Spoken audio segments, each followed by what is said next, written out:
신약성경 206쪽입니다. 사도행전 11장 1절에서 18절 말씀입니다.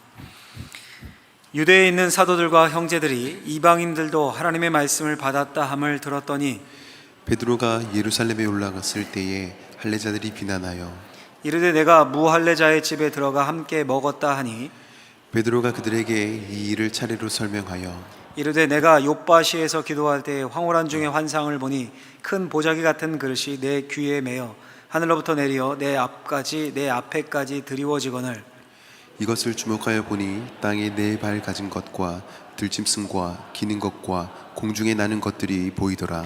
또 들으니 소리 있어 내게 이르되 베드로야 일어나 잡아 먹으라 하거늘 내가 이르되 주님 그럴 수 없나이다. 속되거나 깨끗하지 아니한 것은 결코 내 입에 들어간 일이 없나이다 하니 또 하늘로부터 두 번째 소리 있어 내게 이르되 하나님이 깨끗하게 하신 것을 내가 속되다고 하지 말라 하더라. 이런 일이 세 번 있은 후에 모든 것이 다시 하늘로 끌려 올라가더라.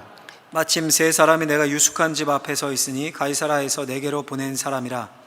성령이 내게 명하사 아무 의심 말고 함께 가라 하시매 이 여섯 형제도 나와 함께 가서 그 사람의 집에 들어가니 그가 우리에게 말하기를 천사가 내 집에 서서 말하되 내가 사람을 요바에 보내어 베드로라는 시몬을 청하라. 그가 너와 내 온 집이 구원받을 말씀을 내게 이르리라 함을 보았다 하거늘 내가 말을 시작할 때 성령이 그들에게 임하시기를 처음 우리에게 하신 것과 같이 하는지라.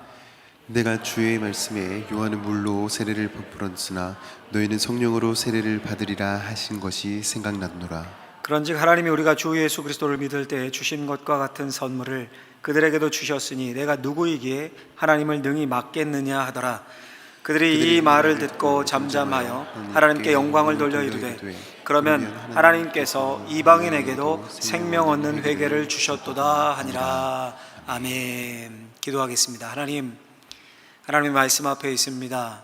하나님의 말씀이 우리를 깨닫게 하시는 시간이 되게 하시고 사탄 마귀 우리를 유혹하지 못하고 오직 성령께서 운행하시는 시간 되게 하여 주옵소서. 예수님의 이름으로 기도하옵나이다. 아멘.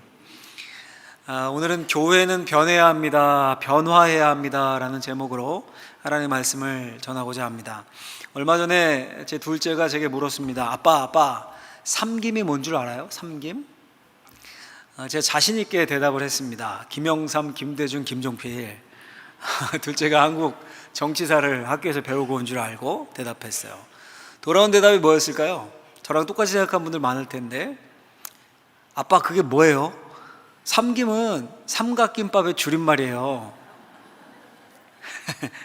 세대 차이가 나는 거죠. 저는 삼김의 옛날 그 정치인 세 분, 김씨 성을 가진 정치인을 떠올렸고 아이는 삼각김밥을 떠올렸습니다. 삼김을 삼각김밥으로 아는 세대에게 정치인 삼김을 말하면 말이 통할까요? 모르는데 안 통하죠. 자, 여러분 그러면 말이 통하려면 어떻게 해야 합니까? 변해야 합니다. 누가 변해야 될까요? 물론 양쪽이 다 변해야 되겠지만 전 기성세대의 변화가 훨씬 더 커야 한다고 생각합니다. 왜 그럴까요? 앞으로 시대의 주인공이 우리 다음 세대들, 자녀들 아닙니까? 그 다음 세대들의 생각과 문화를 받아주지 못하고 그들은 잘 모르는데 자꾸 기성세대를 따라오려고 하면 그 사회에 발전이 있겠습니까? 발전이 없겠죠. 요즘 시대를 한번 보십시오. 변화가 얼마나 빠른지 모릅니다. 손안에 핸드폰으로 클릭 몇 번 하면 장보기가 끝납니다. 마트에 가지 않아도. 그것도 하루 만에 자고 일어나면 배송이 와 있습니다. 점점 재택근무를 하고 있는 회사가 늘고 있습니다. 컴퓨터 한 대 던져주고 회사 안 가고 집에서 일합니다. 코로나19로 시작되는데 코로나19 이후에도 그렇게 하겠다라는 회사들이 늘고 있다고 합니다. 특별히 IT 회사 중심으로. 재택근무니까 사무실 임대료나 해보니까 유지비 이런 게 줄 거 아닙니까? 특별히 코로나19로 인해서 그 변화의 속도가 엄청나게 빨라졌습니다. 4차 산업혁명, 언택트, 플랫폼, 전기차, 연인 뉴스만 틀면 나오죠. 다 핵심은 변화입니다. 이전과 다른 세대가 왔다는 거예요. 다른 시대가. 자, 여러분 그러면 교회는 어떨까요? 교회는 이런 이야기가 있어요. 한 시골 교회 목사님이요, 부임한 지 얼마 안 돼서 쫓겨나셨다는 거예요. 이유가 뭐냐면 오른쪽에 있는 피아노를 왼쪽으로 옮기다가 근데 나중에 그 목사님이 그 교회에 피아노가 왼쪽으로 옮겨졌다는 기적 같은 소식을 들었습니다. 궁금하잖아요. 새로 오신 목사님께 물은 겁니다. 만났을 때. 아, 목사님 비법이 뭡니까? 아, 예, 목사님. 매 주일 10cm씩 옮겼습니다. 물론 여러분, 우스갯소리로 지어낸 유머죠. 실제 있는 유머예요. 피아노 옮기는 문제로 뭐 목회자를 나가라고 하는 교회가 어디 있습니까? 그런 교회는 없죠. 그래도 참 뼈가 있는 유머입니다. 뭘 보여주는 유머입니까? 그만큼 교회가 변화를 싫어한다는 겁니다. 특별히 교회는 진리를 수호합니다. 복음이 교회의 바탕입니다. 진리가 변합니까? 복음이 변합니까? 변하지 않죠. 변해서는 안 됩니다. 변하면 이단입니다. 그건. 그럼 여러분, 진리, 복음, 그것을 담는 그릇들, 형식들, 교회는 변하면 안 되는 겁니까? 오늘 본문을 보시면 본문은 10장에 나와 있는 고넬료 사건과 연관이 됩니다. 유대에 있는 사도와 성도들이 이방인도 하나님의 말씀을 받았다라는, 구원받았다, 성령이 임했다라는 소식을 듣습니다. 베드로가 유대에 도착하기도 전에 고넬료 소식이 먼저 전해졌습니다. 항상 소문이 더 빠르지 않습니까? 그에 대해 베드로가 고넬료 사건을 통해 경험한 것을 쭉 이야기를 합니다. 그러니까 여러분, 오늘 본문은 이 사도행전 10장의 고넬료 사건이 처음 교회에 무슨 의미가 있는지를 해설해주고 있는 내용입니다. 베드로의 경험을 들으면서 초대교회의 지도자들은 큰 도전에 직면했습니다. 그게 뭐였을까요? 그게 첫 번째는 이겁니다. 같이 한번 화면을 보고 읽어보겠습니다. 교회의 변화는 불가피하다. 교회의 변화는 불가피하다는 겁니다. 자, 여러분, 초대교회 지도자들이 얼마나 변화를 싫어했는지 한번 본문으로 확인을 해보시죠. 1절 말씀을 같이 한번 읽겠습니다. 1절, 유대에 있는 사도들과 형제들이 이방인들도 하나님의 말씀을 받았다 함을 들었더니. 아멘. 말씀드린 것처럼 베드로보다 소문이 먼저 도착했습니다. 이방인들도 하나님의 말씀을 받았다, 성령이 임했다. 그럼 어떻게 해야 합니까? 아우, 할렐루야, 말씀으로 역사하신 하나님 감사합니다, 역시 차별이 없으신 분이시군요, 이래야 되지 않겠습니까? 근데 그 반응, 2절 3절 이어지는 말씀을 읽겠습니다. 베드로가 예루살렘에 올라갔을 때 할례자들이 비난하여 이르되 내가 무할례자의 집에 들어가 함께 먹었다 하니. 아멘. 비난하여 이르되, 예루살렘에 갔을 때 비난하여 이르되, 유대인 성도들이 베드로를 비난합니다. 내가 무할례자의 집에 들어가 함께 먹었다. 그러니까 이방인과 식사를 했다는 겁니다. 여러분 생각해 보십시오. 당시 예수님을 믿었어도 유대인 성도들은 율법을 목숨처럼 지켰습니다. 이방인은 부정하다, 함께 식사할 수 없다. 베드로도 그랬잖아요. 베드로도. 근데 베드로가 그걸 어긴 겁니다. 정결법을 무시했습니다. 그래서 베드로를 비난합니다. 비난해요. 자, 그런데 여러분, 여기서 우리가 주목할 사실은 이런 유대인 성도들을 보면서 아이고 진짜 폭이 좁고 이런 교만한 사람들, 자기들만 선택된 줄 알고 이렇게 우리가 쉽게 이야기할 것이 아닙니다. 이들의 이런 생각이 어디에 근거한 겁니까? 하나님의 말씀에 근거한 겁니다. 말씀에. 하나님이 이스라엘 백성들을 택하셔서 거룩한 백성, 제사장의 나라 삼으셨습니다. 이스라엘 백성들과만 특별한 언약을 맺으셨습니다. 그게 시내산 언약이에요. 시내산, 구약에 나오는. 그리고 이방 사람들과 똑같이 먹지 말아라, 똑같이 먹어서는 안 된다고 하시면서 음식법을 제정해 주셨습니다. 레위기에 보면 그 음식법이 나옵니다. 그리고 그들과 혼인도 하지 말라고 하셨어요. 신명기의 말씀이 나오는데 같이 한번 읽어볼까요? 그 부분은 신명기 7장 말씀 같이 한번 읽겠습니다.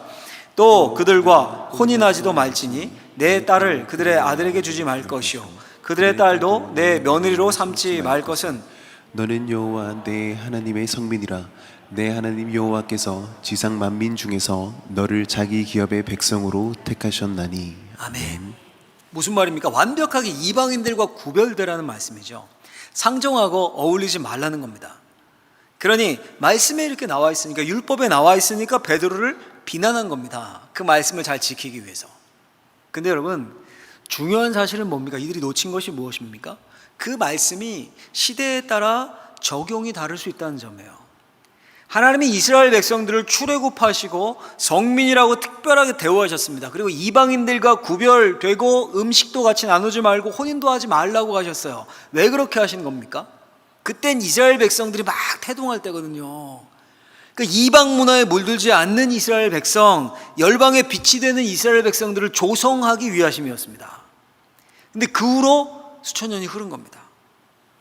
이제 그 말씀의 적용이 그 시대에 따라서 상황에 따라 달라집니다. 변화가 필요합니다. 그리고 이미 그 변화에 대해서 성경에 예언되어 있었습니다. 우리 창세기부터 나와요. 창세기 말씀 한번 읽어볼까요? 12장 2절 3절 읽겠습니다. 내가 너로 큰 민족을 이루고 내게 복을 주어 내 이름으로 창대케 하게 하리니 너는 복이 될지라. 너를 축복하는 자에게는 내가 복을 드리고 너를 저주하는 자에게는 내가 저주하리니 땅의 모든 족속이 너로 말미암아 복을 얻을 것이라 하신지라. 아멘. 이사야서 말씀도 한번 읽겠습니다. 이사야서 49장 6절 말씀인데 같이 읽습니다. 내가 또 너를 이방의 빛으로 삼아 나의 구원을 베풀어서 땅끝까지 이르게 하리라. 아멘. 이 무슨 말입니까? 이스라엘 백성들을 하나님이 특별히 선민 삼으셨습니다. 택한 백성, 특별히 구별해서 음식법, 정결법을 주셨습니다. 이방인과 혼인도 금하셨습니다. 왜요? 땅의 모든 족속이 그들로 인해서 복을 받게 하기 위함입니다. 이방의 빛으로 삼기 위해서입니다. 그래서 여러분, 음식법과 정결법보다 더 우선되는 하나님의 말씀이 무엇입니까? 원리가 무엇입니까? 모든 민족이 하나님을 믿고, 신약으로 한다면 예수님을 믿고 복을 받는 겁니다. 교회가 이방의 빛이 되는 겁니다. 바울도 이 원리를 따랐어요. 정확하게 알았기 때문에. 고린도 교회를 향해 이렇게 얘기합니다. 고린도서 9장 20절 22절 같이 한번 읽어보겠습니다.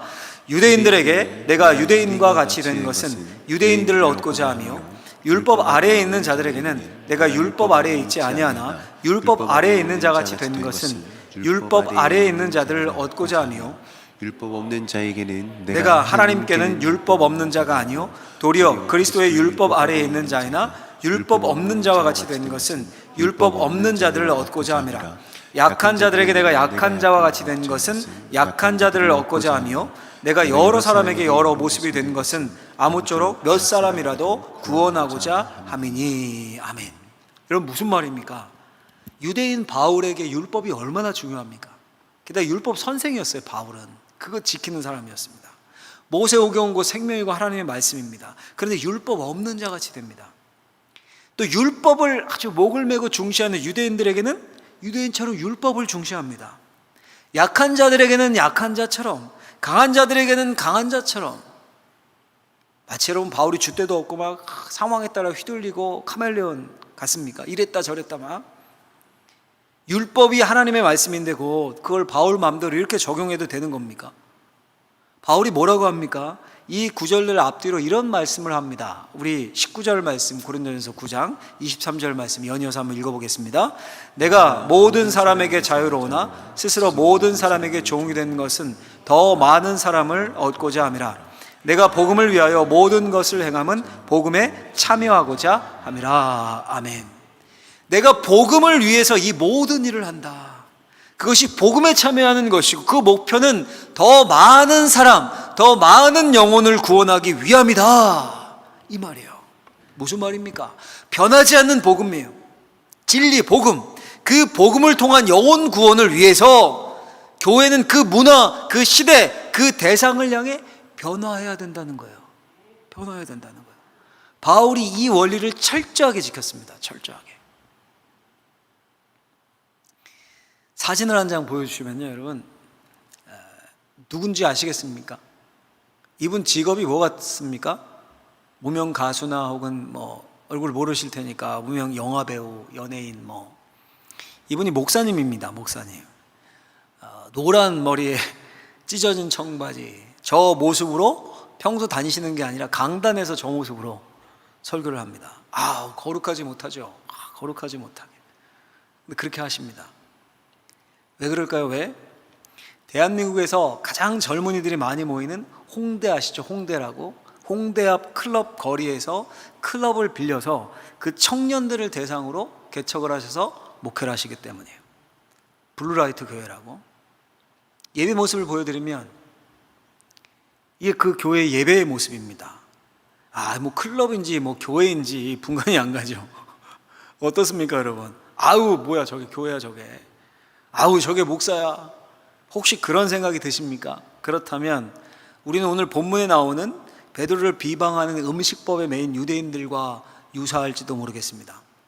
이방인 고넬료에게 하나님의 말씀이 임한 것을 이해하지 못하는, 아마 여러분 제가 상상하건대 사도 바울이 오늘날 살아있어서 홍대 클럽 거리에 교회를 세웠다면 저는 저 목사님보다 더 파격적으로 목회를 했을 것 같습니다. 그리고 우리에게 이런 편지를 쓰지 않았을까요? 내가 젊은이들에게 젊은이들과 같이 된 것은 내가 더 많은 영혼을 얻기 위함이다.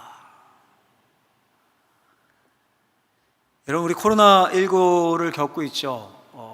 힘들죠. 다들 많이 힘들죠. 근데 제가 코로나19를 겪으면서 한편 생각해 보면 참 하나님의 은혜구나라고 느끼는 점들도 있습니다. 그중 하나가 뭐냐 하면 한국 교회가 변해야 되는구나라는 것을 깨달은 자의식이 생겼다는 겁니다. 우리 교회도 마찬가지입니다. 그럼 한 예를 들면 제가 설교를 하다 문득 떠올랐는데, 지금 이 주보 광고란에 보면 헌금 계좌가, 온라인 계좌번호가 기록되어 있습니다. 피치 못한, 현장 예배를 드리지 못하는 분들을 위한 배려죠. 제가 문득 이런 생각이 들었습니다. 만약에 이 코로나19가 아니었다면 이 온라인 계좌를 주보에 싣는 것도 쉽지 않았겠다. 헌금을 계좌로 하냐, 뭐 교회가 돈 걷는 곳이냐, 말들이 나왔을 것 같아요. 물론 틀린 말은 아닙니다. 저도 그렇게 생각했을 것 같아요. 저도 많이 공감합니다. 근데 여러분, 이렇게 한번 생각해 보십시오. 이미 현금이 거의 없어진 세상을 우리가 살고 있습니다. 그렇죠? 저도 지갑에 돈 거의 안 넣고 다닙니다. 젊은이들은 더 합니다. 오죽하면 여러분, 요즘 소매치기가 없어졌답니다. 제가 기사에서 봤어요. 지갑 털어봐야 현금 없으니까, 카드만 나오니까 카드 썼다가는 추적되지 않습니까?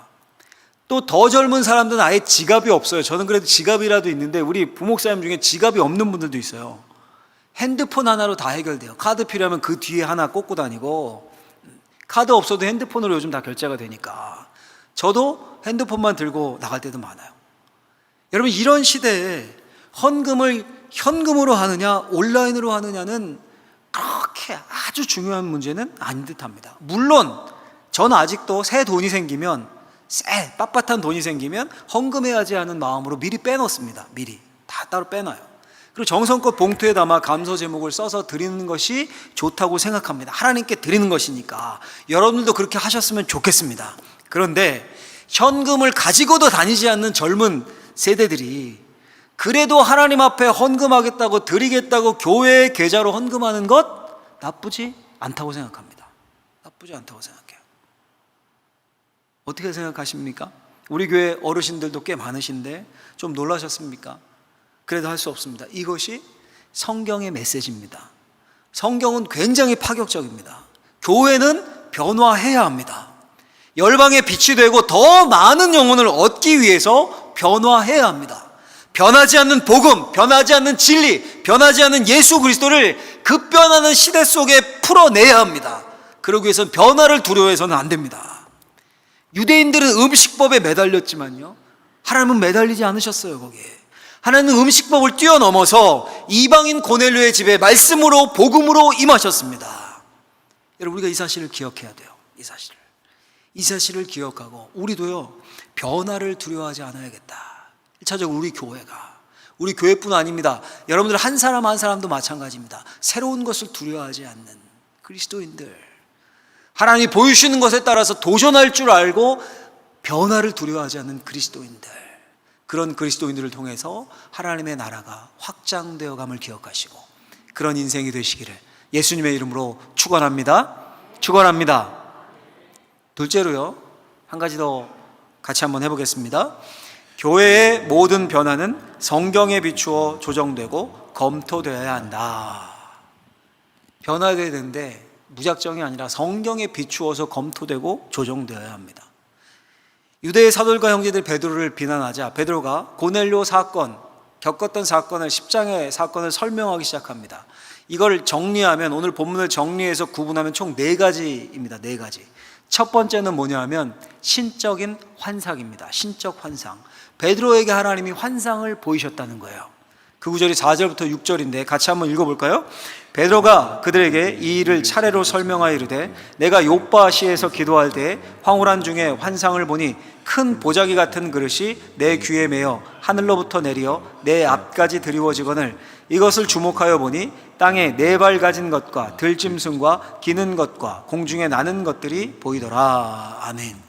욥바의 모두장이 시몬의 집 머물면서 옥상에서 기도할 때 본 보자기 환상에 대해서 설명하는 거죠.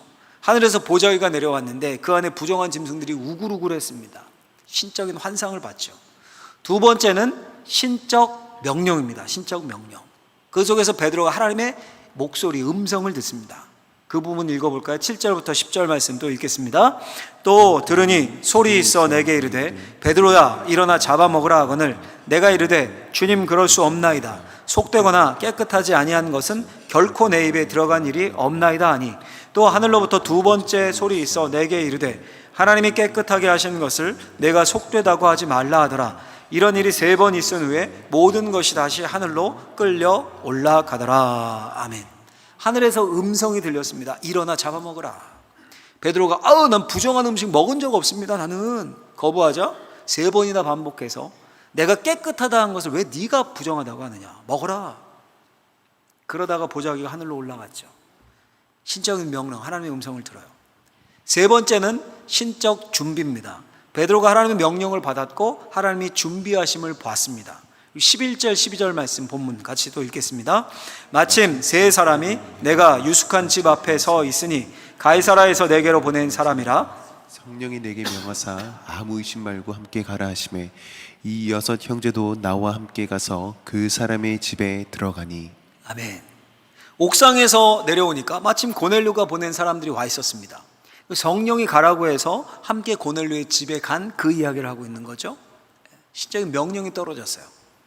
4번째가 신적 행동입니다. 신적 행동. 베드로가 설교할 때 하나님이 행동하시죠. 어떻게 하십니까? 성령이 고넬료의 집에 임했습니다. 15절에서 17절 말씀도 이어서 읽어보겠습니다. 내가 말을 시작할 때 성령이 그들에게 임하시기를 처음 우리에게 하신 것과 같이 하는지라. 내가 주의 말씀에 요한은 물로 세례를 베풀었으나 너희는 성령으로 세례를 받으리라 하신 것이 생각나노라. 그런즉 하나님이 우리가 주 예수 그리스도를 믿을 때에 주신 것과 같은 선물을 그들에게도 주셨으니 내가 누구이기에 하나님을 능히 막겠느냐 하더라. 아멘. 이 무슨 말입니까? 하나님이 베드로 자신을 인도하여 가셨고 결정적으로 오순절 마가의 다락방에 자기들에게 임했던 것 같은 성령님이 동일하게 이방인 고넬료의 집에 모여 있던 모든 사람들, 그 이방인 모두에게 임했다는 겁니다. 마지막 말이 의미심장하죠? 그러니 자기가 누구라고 하나님을 막을 수 있겠느냐, 내가 누구이기에 하나님을 능히 막겠느냐, 이렇게 베드로가 이야기를 하고 있습니다. 제가 여러분 일부러 이 베드로의 긴 이야기를 1번, 2번, 3번, 4번 번호를 매기면서 신적인 환상, 신적 명령, 신적 준비, 신적 행동, 계속 신적이라는 말을 사용했습니다. 제가 만든 말이 아니라 존 스토트 목사님이라는 분이 이 부분을 주석하시면서 쓰신 걸 제가 따온 거예요. 그대로 의미가 있어서. 무슨 말입니까 여러분? 결국 왜 존 스토트 목사님이 베드로의 이 설명을, 경험을 신적이라는 말을 계속 붙여서 요약을 했을까요? 변화를 이끄신 분은 누구라는 겁니까? 하나님이라는 거예요. 하나님. 유대인의 벽을 넘어서 이방인들까지 구원 안으로 이끄시는 놀라운 변화가 하나님에 의해 계획된 것이고 베드로는 그 통로로 사용되었을 뿐입니다. 베드로의 생각과 베드로의 계획에서 나온 게 아닙니다. 하나님이 땅끝을 향해 하나님 나라를 확장하고 모든 열방을 향해 복음을 진군시키기 위해 행하신 일이었습니다. 하나님의 계획이었어요. 그렇게 하기 위해서는 유대인들의 고정관념과 그 틀을 깨야만, 변화해야만 복음이 땅끝으로 진군할 수 있었습니다. 처음 교회가 변화하지 않으면, 생각을 바꾸지 않으면 땅끝까지 복음이 전파되는 게 불가능했습니다. 이방인과 음식 먹는 거, 정결법, 음식법, 이거 뭐 걸린다고 안 먹고 그러면 어떤 이방인들이 그들이 전하는 복음을 듣겠습니까? 어떤 이방인들이? 예를 들어 여러분, 우리가 노숙인 사역을 한다, 노숙인 전도를 한다 하면서 막 그들 더럽다고 막 앞에 가면 코 막고 막 얼굴 찡그리고 저 보이면 전도한다고 저 길 멀리 건너가가지고 확성기 되고 예수 믿으세요. 거기 앞에 있는 노숙인들 예수 믿으세요. 그럼 그들이 믿겠습니까? 교회를 더 싫어하죠. 오히려 욕을 바가지로 먹을 겁니다.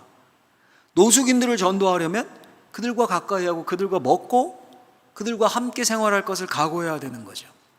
그것처럼 땅끝을 향해 복음이 진군하려면 이방인과 함께 먹고 자고 이방인에게도 복음을 전해야 합니다. 음식법이요, 정결법이요, 전통이요, 유대인들끼리 그러고 있어서는 절대 이방인을 얻을 수 없습니다.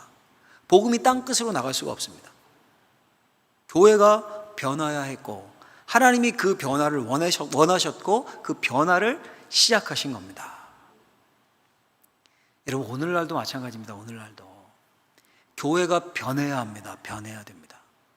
여러분, 그렇다고 뭐 교회가 변해야 한다는 게 아무 기준 없이 뭐 하고 싶은 대로 막 해도 된다 이런 의미입니까? 뭐 애들 얻겠다고 애들이 원하는 거 다 들어주고 청년들 얻겠다고 청년들이 원하는 거 다 들어주고 다 하고 그런 겁니까? 물론 여러분 그렇게 해야 되지만, 그런데 그 변화의 기준이 분명해요. 기준이 뭡니까? 신적 하나님이에요. 기준이 하나님. 우리에게 있어서는 하나님이 주신 말씀입니다. 하나님의 말씀에 비추어 조종하고 하나님의 일하심에 비추어 점검하는 겁니다. 성경의 진리와 복음은 절대로 타협할 수가 없습니다. 타협할 수가 없어요. 변할 수 없어요. 제가 아까 그 노랑머리 목사님을 소개하고 그 교회를 말씀드리지 않았습니까? 그 교회를 소개한 기사가 일간지인 조선일보에 꽤 오래전에 실린 적이 있습니다. 국민일보나 뭐 기독교 계통의 신문이 아니라 조선일보 일간지예요. 꽤 지난 기사지만 그 기사 타이틀이 이렇게 되어 있어요. 제가 다시 찾아봤는데, 복음 떼창하는 공연장 교회 안 어울리는 곳에 교회를, 예배 형식 개방적이지만 설교 내용은 더 신실하게. 이게 조선일보에 실린 기사예요. 무슨 말입니까? 교회 본질은 놓치지 않은 겁니다. 아니, 오히려 본질에 더 집중한 겁니다. 예수님과 전혀 안 어울리는 이 죄악된 세상 가운데 오셔서 전혀 안 어울리는 세리와 창기의 친구가 되었듯이 교회가 가장 설 수 없는 것 같은 곳에 복음을 가지고 간 겁니다. 공연장에서 복음을 떼창하고 형식은 자유롭지만 설교에 목숨을 건 겁니다. 파격의 기준이 분명했던 거예요. 복음, 말씀, 영혼 구원, 젊은이들의 영혼을 얻는 것. 무슨 일이 일어났을까요, 여러분? 제가 이 교회를 알고 있어서 그 이후의 스토리를 한번 찾아봤습니다. 사실 저는 이 설교 준비하기 전까지만 해도 홍대 그 블루라이트 교회만 알고 있었어요. 그리고 청년들이 150명, 200명 몰려들고 있다는 소리만 아주 오래전에 들었었어요. 이 목사님 몇 번 만난 적이 있거든요, 제가. 한참 오래전이에요. 교회를 막 리서치하고 이럴 때, 공부하고 그럴 때였습니다. 그런데 3년 후 2010년에 이 교회가 생겼는데 2012년에 서울대학촌인 신촌에 랜드마크라는 교회가 개척되어서 또 세워집니다. 신촌에. 2015년 그 후로 3년 후에 또 강남 한복판에 블루라이트 강남교회가 또 세워집니다. 여러분, 하나님의 일하심 아닙니까? 대한민국에서 가장 번화한 젊음의 거리, 활락의 거리 세 손가락 꼽는다면 홍대, 신촌, 강남이에요.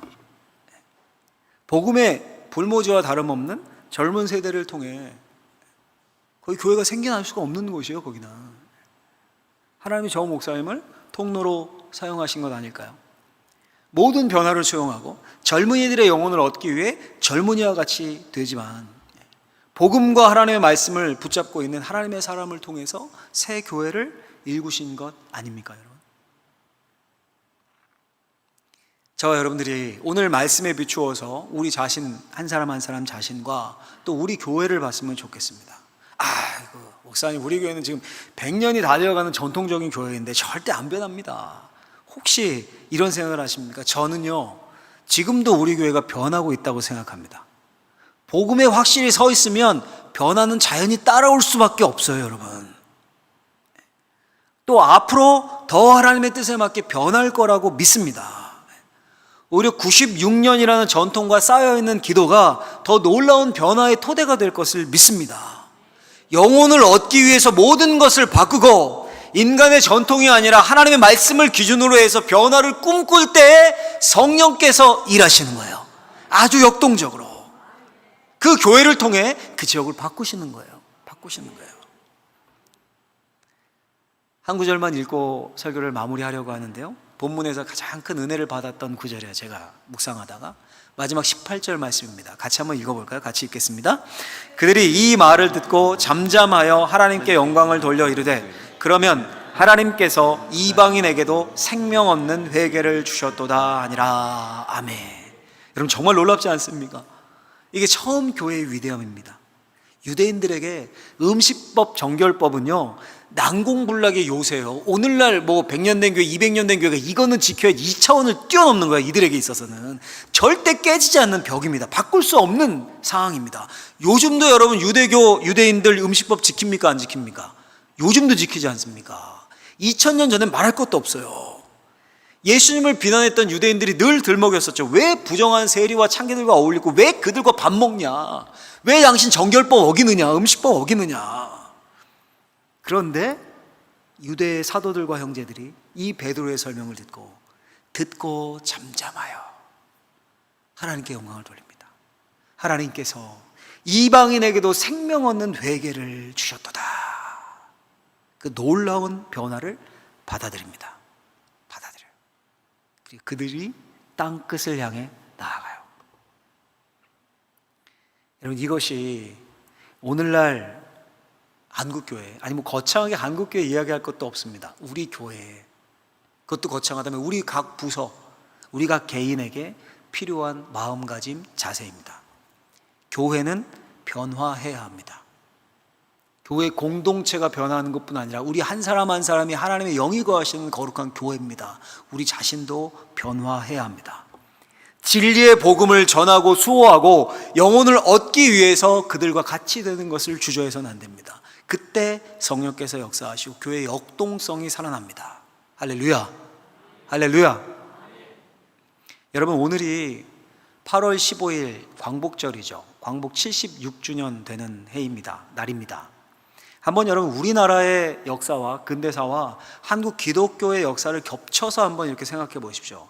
기독교는 이 땅에 들어올 때부터 나라를 사랑하는 종교였습니다. 그럴 수밖에 없죠. 이 나라의 이 민족의 영혼을 얻는 게 기독교의 목적 아니에요. 목표 아닙니까? 교육, 의료, 언론 모든 면에 개혁을 가져왔습니다. 개혁을.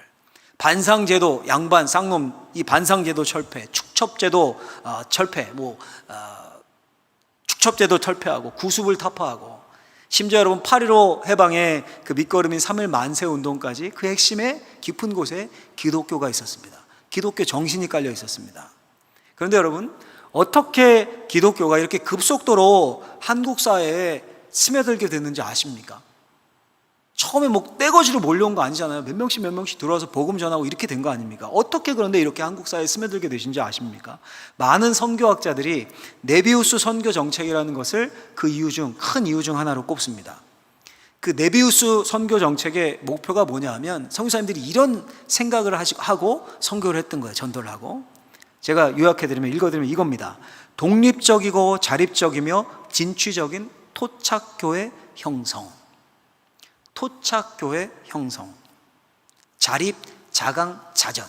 스스로 한국교회 만들겠다는 거예요. 무슨 말입니까? 한국 사회, 한국 문화에 맞게 토착교회 형성을 위해 기독교가 변한 겁니다. 복음은 변하지 않았습니다. 성사님이 들고 있는 복음, 영혼 구원이라는 목표는 변하지 않았습니다. 그런데 옷을 바꿔 입은 겁니다. 옷을.